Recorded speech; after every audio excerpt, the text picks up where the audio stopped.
লবণ, এটা আমরা প্রতিদিন ব্যবহার করি, খাবারে, রান্নাঘরে, একটুও না ভেবে। কিন্তু যদি বলি এই সাধারণ খনিজের ভেতর লুকিয়ে আছে আল্লাহর কিছু গোপন রহস্য, কিছু এমন ইশারা যা কুরআনে এসেছে এবং আমাদের প্রিয় নবী হযরত মুহাম্মদ সাল্লাল্লাহু আলাইহি ওয়াসাল্লামের জীবনে দেখা গেছে। যদি লবণ শুধুই স্বাদের জন্য না হয়, আত্মার পরিশুদ্ধির মাধ্যম হয়। যদি এটা হয় অদৃশ্য বিপদের বিরুদ্ধে এক নীরব রক্ষক, আল্লাহর সৃষ্টিতে রাখা এক গভীর হিকমার প্রতীক। এই ভিডিওতে আমরা জানব লবণ সম্পর্কে এমন 5টি গোপন কুরআনিক বার্তা যেগুলো অনেকেই কখনো শোনেননি। এগুলো শুধু পুরনো কাহিনী না, বরং আজও বাস্তবে ঘটছে গাজা, বাংলাদেশ সহ সারা বিশ্বের মুসলিম পরিবারে, যেখানে লবণ হয়ে উঠছে শিফার মাধ্যম, আশার প্রতীক আর আল্লাহর সাথে এক গভীর আত্মিক সম্পর্কের চাবিকাঠি। কালো জাদুর বিরুদ্ধে লড়াই থেকে শুরু করে সাগরের পানিতে লুকানো ইশারা, নবীদের সংগ্রাম থেকে শুরু করে লবণাক্ত অশ্রুর নীরব সিজদা পর্যন্ত, সবকিছুতেই লবণের এক নতুন অর্থ খুলে যাবে আপনার সামনে। ভিডিওটি শেষ পর্যন্ত দেখুন, কারণ নম্বর 3-এ আমরা এমন কিছু জানব যা লবণের প্রতি আপনার দৃষ্টিভঙ্গি চিরতরে বদলে দেবে, আর এমনভাবে দেখতে বাধ্য করবে যা আপনি আগে কখনো কল্পনা করেননি। আপনি কি কখনো লবণকে ঘিরে কোনো আধ্যাত্মিক অভিজ্ঞতা পেয়েছেন? কমেন্টে আমাদের জানাতে ভুলবেন না। আপনার অভিজ্ঞতাই কারো জীবনে আলোর পথ দেখাতে পারে। 1 নম্বর গোপন রহস্য, লবণ বিশুদ্ধতার প্রতীক। ইসলামে পরিশুদ্ধতার গুরুত্ব অনেক বেশি। আমাদের দেহ, মন আর আত্মার পবিত্রতা, এগুলো আল্লাহর রহমতের দিকে এগিয়ে যাওয়ার এক গুরুত্বপূর্ণ পথ। আর এই পবিত্রতা অর্জনের ক্ষেত্রে যে বস্তুটি অনেক সময় অবহেলিত থাকে, সেটি হলো লবণ। লবণ শুধু পানি বা খাবার বিশুদ্ধ করার উপকরণ না, বরং ইসলামী আধ্যাত্মিক চর্চাতেও এর ব্যবহার আছে। রুকিয়া, ইসলামিক স্পিরিচুয়াল হিলিং বা আধ্যাত্মিক নিরাময় লবণ ব্যবহারের কথা এসেছে। এমন কিছু হাদিসও আছে যেখানে রাসূল সাল্লাল্লাহু আলাইহি ওয়াসাল্লাম নির্দিষ্ট নিরাময় পদ্ধতিতে লবণ ব্যবহারের পরামর্শ দিয়েছেন। উদাহরণস্বরূপ, কারো উপর যদি নজর লাগা বা কালো জাদুর প্রভাব পড়ে, তখন অনেক সময় আধ্যাত্মিকভাবে শুদ্ধির জন্য লবণ ব্যবহারের পরামর্শ দেওয়া হয়। মরক্কোতে শত শত বছর ধরে লবণ ব্যবহার হয়ে আসছে ঘর রক্ষা করার একটি উপায় হিসেবে। বিশেষ করে যখন কেউ নতুন বাড়িতে ওঠে, তখন ঘরের কোনায় কোনায় লবণ রাখা হয়, যাতে খারাপ আত্মা বা নেগেটিভ শক্তি দূরে থাকে। প্রজন্মের পর প্রজন্ম এই বিশ্বাস বহন করে চলেছে যে লবণের মধ্যে আছে শুদ্ধি ও সুরক্ষার শক্তি। ভাবতে অবাক লাগে, এত সাধারণ একটা উপাদান পৃথিবীর নানা প্রান্তে এত গভীরভাবে আধ্যাত্মিক জীবনের সঙ্গে জড়িয়ে আছে। কুরআনেও পরিশুদ্ধতার একটি গভীর ইশারা পাওয়া যায়। সূরা সাদে আল্লাহ নবী আইয়ুব আলাইহি ওয়াসাল্লামের কাহিনী উল্লেখ করেছেন, যিনি কঠিন রোগে আক্রান্ত ছিলেন। আল্লাহ তাকে নির্দেশ দেন পানি দিয়ে গোসল করতে। এটি ছিল শরীর ও আত্মার পরিশুদ্ধির প্রতীক। যদিও এখানে সরাসরি লবণের কথা বলা হয়নি, তবুও পানির মাধ্যমে পবিত্রতার এই শিক্ষা অনেক সময় লবণের সঙ্গে মিলিয়ে গভীরভাবে উপলব্ধি করা হয়। লবণ, যেটি প্রাকৃতিকভাবে বিশুদ্ধ করে ও আরোগ্য দেয়, তা আত্মার শুদ্ধির প্রতীক হিসেবেও ধরা যায়। যেমন আইয়ুব আলাইহি ওয়াসাল্লামের গোসল তাকে দেহে ও মনে পবিত্র করেছিল, তেমনি লবণও হতে পারে আমাদের জীবনে তহারার বা শরীর ও আত্মার পবিত্রতার একটি মাধ্যম। এমন এক আত্মিক পরিচ্ছন্নতা যা আমাদের আল্লাহর কাছাকাছি নিয়ে যায়। আজকের এই ব্যস্ত ও অস্থির জীবনে আমরা সবাই কমবেশি আধ্যাত্মিক ভারে ক্লান্ত। কখনো মানসিক অশান্তি, কখনো দুশ্চিন্তা, কখনো শয়তানের ধোঁকা। এসব থেকে মুক্তি পেতে আপনি চাইলে লবণের একটি সহজ পরিশুদ্ধি পদ্ধতি চেষ্টা করে দেখতে পারেন, যা বহু মুসলিম যুগ যুগ ধরে ব্যবহার করে আসছেন। আপনি কি কখনো নিজে বা কারো কাছ থেকে শুনেছেন লবণ ব্যবহারে কেউ আধ্যাত্মিক উপকার পেয়েছেন? কমেন্টে জানিয়ে দিন। আপনার অভিজ্ঞতাই হতে পারে কারো জীবনের পবিত্রতার পথে নতুন আলোর দিশা। 2 নম্বর গোপন রহস্য, লবণ ও অশুভ শক্তির থেকে সুরক্ষা। অনেক সংস্কৃতিতে লবণ শুধু একটি পরিশুদ্ধকারী উপাদান নয়, এটি একটি রক্ষাকারী হিসেবেও বিবেচিত। মুসলিম বিশ্বজুড়ে, বিশেষ করে পাকিস্তান, সুদান, ইন্দোনেশিয়ার মতো দেশে অনেক পরিবার বিশ্বাস করে যে জিন ও অশুভ আত্মা দূরে রাখতে ঘরের 4 কোণায় লবণ রাখা অত্যন্ত কার্যকর। প্রজন্মের পর প্রজন্ম ধরে চলে আসা এই প্রথা একটি দৃঢ় বিশ্বাসের উপর ভিত্তি করে যে লবণ নেতিবাচক শক্তি ও আত্মিক অশান্তিকে দূর করতে সক্ষম। কিন্তু প্রশ্ন হল, কেন লবণ? ইসলামী আত্মিকতায় লবণের রয়েছে বিশেষ এক মর্যাদা। বিশ্বাস করা হয় এটি পরিবেশকে পরিশুদ্ধ করে, নেগেটিভ শক্তিকে দূরে রাখে এবং ঘরের মানুষদের ক্ষতির হাত থেকে বাঁচায়। ঘরের 4 কোণায় লবণ রাখা মানে এক ধরনের আত্মিক প্রতিরক্ষা বলয় তৈরি করা, যা জিন বা অন্য অদৃশ্য অপশক্তিকে ঘরে প্রবেশ করতে বাধা দেয়। এই সাধারণ কিন্তু গভীর চর্চার মূলেও রয়েছে আমাদের প্রিয় নবী মুহাম্মদ সাল্লাল্লাহু আলাইহি ওয়াসাল্লামের শিক্ষা। তিনি আমাদের শিখিয়েছেন রুকিয়া অর্থাৎ আত্মিক চিকিৎসা ও অদৃশ্য বিপদ থেকে সুরক্ষার পদ্ধতি। এসব পদ্ধতির মধ্যে দোয়া, কুরআনের আয়াত এবং প্রাকৃতিক উপাদান যেমন পানি, মধু আর লবণ ব্যবহার করার কথা বলা হয়েছে। রুকিয়া চর্চায় যখন কেউ জিনের প্রভাব বা কালো জাদুর শিকার হয়, তখন লবণ ব্যবহার অনেক সময় শরীর ও আত্মার শান্তি ফিরিয়ে আনতে সাহায্য করে। একটি আধুনিক উদাহরণ পাওয়া গেছে ইন্দোনেশিয়ার একটি ভাইরাল টিকটক ভিডিওতে।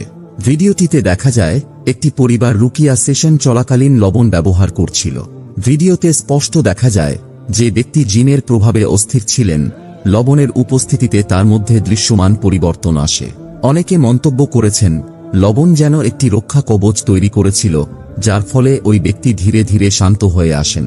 ভিডিওটি দ্রুত ছড়িয়ে পড়ে এবং বহু মানুষ এটিকে আত্মিক চিকিৎসার একটি বাস্তব উদাহরণ হিসেবে দেখে। এই ঘটনা কুরআনের শিক্ষার সাথেও মিলে যায়। সূরা বাকারাতে আল্লাহ আমাদের সতর্ক করেছেন জাদু ও অশুভ শক্তির ব্যাপারে। সূরা বাকারার একটি আয়াতে বলা হয়েছে কিভাবে জাদু মানুষকে ক্ষতি করে এবং আমাদের কিভাবে সুরক্ষা নিতে হবে। এই প্রসঙ্গে লবণকে একটি আত্মিক প্রতিরক্ষার উপাদান হিসেবেই দেখা হয়, যা জিন বা ক্ষতিকর শক্তির প্রভাব থেকে বাঁচাতে সাহায্য করে। আজও হোক সেটা পাকিস্তানের গ্রামের বাড়ি, সুদানের মরুভূমি কিংবা ইন্দোনেশিয়ার শহুরে বাসা, বহু মুসলিম পরিবার বিশ্বাস করে লবণ শুধু শরীর নয়, আত্মাকেও রক্ষা করে। এই প্রাচীন পদ্ধতি আজও মানুষকে রক্ষা করছে, যেমনটা করেছিল আমাদের পূর্বপুরুষদের যুগে। আপনি কি কখনো ঘরের কোনায় লবণ রেখে দেখেছেন বা চেষ্টা করবেন? কেন বা কেন নয়, চলুন কমেন্টে আলোচনা করি। আপনার মতামত হতে পারে কারো জন্য একটি নতুন দিক। 3 নম্বর গোপন রহস্য, লবণ এবং নবী মুসা আলাইহি ওয়াসাল্লামের কাহিনী। নবী মুসা আলাইহি ওয়াসাল্লামের কাহিনী কুরআনের সবচেয়ে শক্তিশালী ও হৃদয় ছোঁয়া ঘটনাগুলোর একটি। এটি শুধু ফেরাউনের অত্যাচার থেকে একটি পালানোর গল্প নয়, এটি আল্লাহর উপর বিশ্বাস, সাহস এবং সত্য মিথ্যার মাঝে পার্থক্য করার গল্প। কিন্তু এই কাহিনীর মধ্যে একটি গভীর অথচ অনেক সময় উপেক্ষিত বিষয় আছে, সেটা হলো লবণাক্ত পানি। যখন মুসা আলাইহি ওয়াসাল্লাম ও তাঁর অনুসারীরা ফেরাউনের সৈন্যদের হাত থেকে পালাচ্ছিলেন, তখন তারা আটকে পড়েন সামনে বিশাল সমুদ্র আর পেছনে শত্রু বাহিনী নিয়ে। চারপাশে কোথাও কোনো পথ নেই, অবস্থা ছিল একেবারে হতাশাজনক। কিন্তু তখনই আল্লাহর অলৌকিক পরিকল্পনা শুরু হয়। আল্লাহ আদেশ দিলেন মুসা আলাইহি ওয়াসাল্লামকে যেন তিনি তার লাঠি দিয়ে সমুদ্রে আঘাত করেন, আর তখনই লোহিত সাগর দ্বিখণ্ডিত হয়ে শুকনো পথ তৈরি করে দেয়, যাতে বনী ইসরাইল হেঁটে পার হতে পারে। আর তখন বিশ্বাসীদের হেঁটে যাওয়ার জন্য একটি শুষ্ক পথের সৃষ্টি হল। এটা তো আমরা সবাই জানি, কিন্তু আপনি কি খেয়াল করেছেন এই সাগর ছিল লবণাক্ত পানি? এটি শুধু পানি নয়, বরং এক শক্তিশালী প্রতীক, যা পবিত্রতা ও শক্তির প্রতীক ইসলামী দৃষ্টিভঙ্গিতে। এই লবণাক্ত সাগরই মুসা আলাইহি ওয়াসাল্লামদের মুক্তির রাস্তা তৈরি করল, আর একই সাগর ফেরাউনের সেনাদের ধ্বংসের কারণ হয়ে উঠল। যে জায়গা ফেরাউন ভেবেছিলেন তিনি বনী ইসরাইলকে দাসত্বে আবদ্ধ করবে এবং ডুবিয়ে মারবেন, আল্লাহ সেই জায়গাকেই ব্যবহার করলেন ফেরাউনকে ধ্বংস করার জন্য। লবণাক্ত পানি এখানে একটা গভীর বার্তা দেয়, সত্য আর মিথ্যার মাঝে বিভাজন করার ক্ষমতা আল্লাহরই আছে। যেমনভাবে আল্লাহর আদেশে সাগর বিভক্ত হয়ে সত্যবাদীদের জন্য পথ খুলে দিল, ঠিক তেমনি দুষ্টদের জন্য সেই পথই হয়ে উঠল ধ্বংসের রাস্তা। এখন আসুন এই ঘটনা থেকে আমাদের বর্তমানের সঙ্গে একটি যোগসূত্র তৈরি করি। সুদানে চলমান যুদ্ধ আর সহিংসতার কারণে অনেক পরিবার বাধ্য হয়ে লবণাক্ত জলাভূমি ও বিপজ্জনক নদী পেরিয়ে পালিয়ে যাচ্ছে নিরাপদ আশ্রয়ের খোঁজে। এই পরিবারগুলোর অবস্থাও ঠিক সেই সময়ের বনী ইসরাইলদের মতো, কারণ তারা অত্যাচার থেকে বাঁচার জন্য আল্লাহর উপর ভরসা করে এগিয়ে চলছে। তাদের পথ কঠিন, কিন্তু তাদের ঈমান তাদের চালনা করে। যেমনটা হয়েছিল মুসা আলাইহি ওয়াসাল্লাম ও তার জাতির সাথে, তেমনি আজও লবণাক্ত পানি হয়ে উঠছে ভরসা, দোয়া আর মুক্তির প্রতীক। আমরা অনেক সময় লবণকে শুধু খাবারে স্বাদ বাড়ানোর উপাদান মনে করি, কিন্তু এই ছোট্ট জিনিসটাই ছিল আল্লাহর এক বিশেষ পরিকল্পনার অংশ, যা অত্যাচারীদের পতনের কারণ হয়েছিল। লবণ শুধু স্বাদ নয়, এটা আল্লাহর কুদরতের এক স্মারক। এটি ফেরাউনের পতনে আল্লাহর ঐশ্বরিক পরিকল্পনার অংশ ছিল। আপনার জীবনে কি কখনো এমন হয়েছে যখন আপনি সত্য আর মিথ্যার মাঝখানে দাঁড়িয়েছিলেন, আর আল্লাহ এমনভাবে পথ খুলে দিয়েছেন যেন সত্যই বিজয়ী হয়? এই সমুদ্র বিভাজন এর প্রতীকটা কি? আপনি নিজের জীবনের কোনো ঘটনার সঙ্গে মিলিয়ে দেখতে পারেন। 4 নম্বর গোপন রহস্য, লবণ ও প্রকৃতির মাঝে আল্লাহর ভারসাম্য। কুরআনে আল্লাহ এমন অনেক বৈজ্ঞানিক সত্য প্রকাশ করেছেন যেগুলো আমরা আধুনিক যুগে এসে আবিষ্কার করছি। তেমনি একটি সত্য বলা হয়েছে সূরা আল ফুরকানে। আর তিনি দুই সমুদ্রকে একসাথে প্রবাহিত করেছেন, একটির পানি মিষ্টি ও সুপেয়, আরেকটির পানি লবণাক্ত ও তিক্ত। আর তিনি এই দুটির মাঝখানে একটি অন্তরায় ও বাধা সৃষ্টি করেছেন। এই আয়াতে বলা হয়েছে প্রকৃতির একটি আশ্চর্যজনক ঘটনা সম্পর্কে, যেটাকে আমরা আজকে বলি এস্টুয়ারি বা এটি মোহনা নামে পরিচিত, যেখানে নদীর মিষ্টি পানি আর সমুদ্রের লবণাক্ত পানি মিলিত হয়। এই দুই ধরনের পানি একসাথে থাকলেও আল্লাহ তাদের মাঝে একটি অদৃশ্য প্রতিবন্ধকতা তৈরি করেছেন, যাতে তারা পুরোপুরি মিশে না যায়। এই ব্যতিক্রমী ব্যবস্থা প্রকৃতির ভারসাম্য রক্ষা করে, আর এই অঞ্চলগুলো হাজারো সামুদ্রিক প্রাণীর জন্য জীবনদাতা হয়ে ওঠে। কিন্তু কুরআন শুধু পানির এই পৃথক অবস্থার কথাই বলেনি, বরং আমাদের দেখিয়ে দিয়েছে আল্লাহ কিভাবে অসংখ্য নিখুঁত ব্যবস্থা তৈরি করেছেন এই পৃথিবীকে রক্ষা করার জন্য। এই এস্টুয়ারি অঞ্চলগুলো প্রাণী জন্মানোর কেন্দ্র, পানি পরিষ্কার করার প্রাকৃতিক ফিল্টার এবং সমুদ্রের পরিবেশকে স্থিতিশীল রাখার গুরুত্বপূর্ণ ভূমিকা পালন করে। ঠিক যেমন লবণ সমুদ্রকে ভারসাম্য রাখে, তেমনি এই অঞ্চলগুলো প্রকৃতির বিশৃঙ্খলাকে শান্ত রাখে। আসুন এবার ভাবি, লবণ নিজেও কিভাবে পরিবেশের ভারসাম্য রক্ষা করে। সমুদ্র যেমন দূষিত প্লাস্টিক, তেল আর রাসায়নিক গ্রহণ করে, তেমনি সেই সমুদ্রের লবণও একটি প্রাকৃতিক ফিল্টার হিসেবে কাজ করে, যার মাধ্যমে হাজারো সামুদ্রিক প্রাণীর জীবন রক্ষা পায়। কিন্তু দুঃখজনকভাবে আজকের বাস্তবতা আমাদের কিছু ভিন্ন কথা বলছে। বাংলাদেশ সহ বিশ্বের বিভিন্ন স্থানে জলদূষণ ভয়াবহভাবে বেড়ে গেছে। পরিবেশবাদীরা প্রতিবাদ করছেন, কারণ এই দূষণের ফলে আল্লাহর তৈরি করা সেই সূক্ষ্ম ভারসাম্য আজ ধ্বংসের মুখে। এটা শুধু মাছের জীবন ধ্বংস করছে না, এর প্রভাব পড়ছে কোটি মানুষের জীবিকা ও খাদ্যের উপরেও। এখানেই সূরা ফুরকানের সেই আয়াতটা আরও গভীর অর্থ বহন করে। আল্লাহ যখন মিষ্টি ও লবণাক্ত পানির মাঝে এক অদৃশ্য বাধা সৃষ্টি করেছেন, তখন আমাদের উচিত ছিল সেই ভারসাম্যকে সম্মান করা।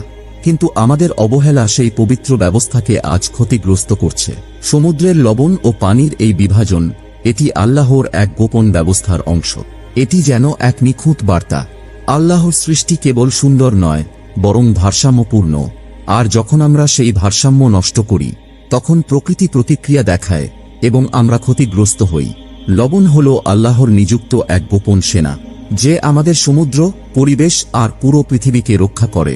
ঠিক যেভাবে আল্লাহ আপনার হৃদয়কেও ভারসাম্য দিয়ে রাখেন। আপনি কি কখনো ভেবেছেন আল্লাহ আমাদের উপকারের জন্য সমুদ্রে কত লবণ রেখেছেন? আপনার কি মনে হয় আমরা কিভাবে প্রকৃতির এই ভারসাম্যকে রক্ষা করতে পারি? চলুন কমেন্টে শেয়ার করি আপনার ভাবনা। আল্লাহর তৈরি এই আশ্চর্য ভারসাম্য আমাদের কি শেখায়? 5 নম্বর গোপন রহস্য, লবণ এবং সবর বা ধৈর্য। আজকের শেষ গোপন সত্যটি লবণ আর ধৈর্যের গল্প। অনেক সময় জীবনের সবচেয়ে সাধারণ জিনিসগুলো থেকেই আমরা সবচেয়ে বড় শিক্ষা পাই। তেমনি একটি ঘটনা ঘটে গিয়েছিল আমাদের প্রিয় নবী মুহাম্মদ সাল্লাল্লাহু আলাইহি ওয়াসাল্লামের জীবনে। হাদিসে উল্লেখ আছে, একবার তিনি এতটাই অভাবের মাঝে ছিলেন যে খাবার হিসেবে ঘরে ছিল শুধু সিরকা বা ভিনেগার আর লবণ। কিন্তু তিনি কোনো অভিযোগ করেননি, হতাশ হননি, বরং তিনি আল্লাহর প্রশংসা করে বললেন, সিরকা কতই না ভালো, সিরকা কতই না ভালো। হে মুসলিম, এই ছোট্ট ঘটনাটি আমাদের শেখায় এক মহান শিক্ষা। আল্লাহ যা দিয়েছেন তাই অনেক। যে মানুষ সারা বিশ্বের নেতা ছিলেন, তিনি যখন শুধু লবণ আর ভিনেগার খেয়েও শুকরিয়া আদায় করেন, তখন আমরা কেন অসন্তুষ্ট হব? এই ঘটনা আমাদের আজকের বাস্তবতার সাথেও গভীরভাবে সম্পর্কযুক্ত, বিশেষ করে গাজায় থাকা ভাইবোনদের জীবনের সাথে। গাজা অঞ্চলে যুদ্ধ আর অবরোধের কারণে অনেক পরিবারই সেহরির সময় শুধু লবণ মিশ্রিত পানি খেয়ে রোজা রেখেছিল। তাদের কাছে পুরো এক প্লেট খাবার নেই প্রাচুর্য। তবুও তারা যা আছে সেটাই আল্লাহর পক্ষ থেকে রহমত মনে করে সবর করছেন, শুকরিয়া আদায় করছেন। এটাই তো ধৈর্যের আসল রূপ। একটা সামান্য জিনিসও যদি থাকে আর আপনি তাতেই আলহামদুলিল্লাহ বলেন, তাহলে আপনি ধনী। লবণ এখানে শুধুই একটি খাবার না, এটা প্রতিকূলতার মধ্যেও বেঁচে থাকার প্রতীক। এটা আমাদের শেখায়, জীবন কঠিন হলেও আমরা ভেঙে পড়ি না, ধৈর্যের মাধ্যমে দাঁড়িয়ে থাকি। আল্লাহর রহমত যখন থাকে, তখন লবণও যথেষ্ট। আর প্রিয় নবী সাল্লাল্লাহু আলাইহি ওয়াসাল্লাম আমাদের দেখিয়েছেন, সুখী হতে প্রচুর কিছু দরকার হয় না, শুধু কৃতজ্ঞ হৃদয়টাই যথেষ্ট। ভেবে দেখুন তো, যদি আপনার কাছে শুধু লবণ আর পানি থাকত, আপনি কি সত্যিই আলহামদুলিল্লাহ বলতে পারতেন? সত্যি করে বলুন তো, কমেন্টে জানাবেন। আজ আমরা লবণ সম্পর্কে কুরআনের 5টি গোপন রহস্য জেনেছি। লবণের পবিত্র করার শক্তি, লবণের মাধ্যমে আল্লাহর সুরক্ষা।